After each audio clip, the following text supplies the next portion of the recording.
हमारा आज का विषय है मोह। मोह का अर्थ होता है एक ऐसा आकर्षण जिससे छूटा ना जा सके, ऐसा खिंचाव जिस पर हम काबू ना पा सकें।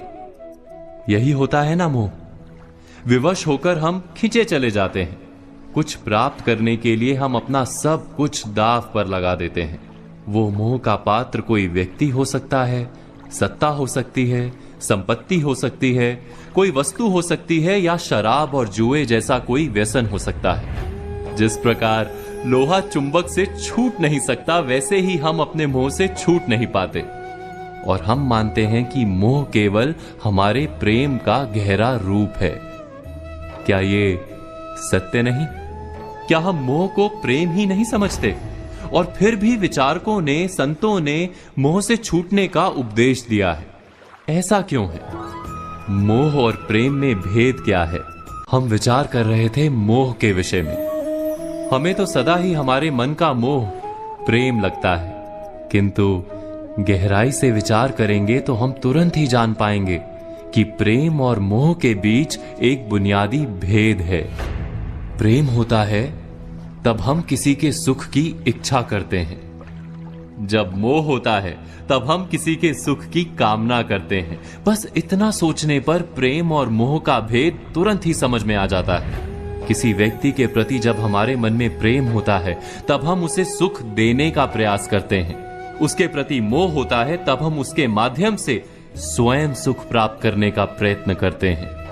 क्या ये सत्य नहीं? प्रेम के केंद्र में हम नहीं होते, मोह के केंद्र में केवल हम होते हैं। यह तो व्यक्ति की बात हुई, किंतु किसी वस्तु के प्रति प्रेम और मोह में क्या ऐसा ही भेद होता है? विचार कीजिए। यदि हमें सत्ता और पद के लिए प्रेम है तो हम क्या करेंगे? स्वयं अपने आप को उस सत्ता या पद के लिए योग्य बनाएंगे। किंतु यदि मोह है तो हम उसे प्राप्त करने के लिए किसी भी प्रकार का अनुचित कार्य करने को तैयार हो जाएंगे। संपत्ति के लिए प्रेम है तो हम मेहनत करेंगे, यदि मोह है तो चोरी करेंगे। क्या ये सत्य नहीं? हम विचार कर रहे थे मोह के विषय में।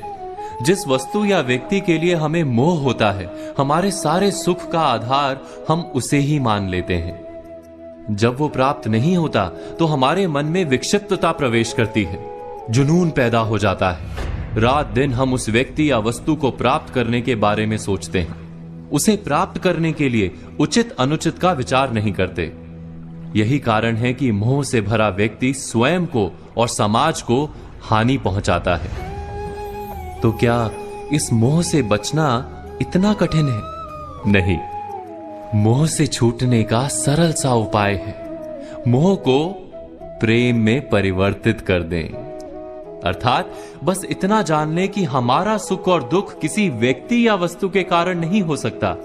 सुख और दुख ये तो हमारे अंतर का व्यापार है, हमारी आत्मा का स्वभाव है। जैसे ही हम किसी को अपने सुख का आधार मानना बंद करते हैं, क्या तुरंत ही हमारा पागलपन नहीं छूट जाता?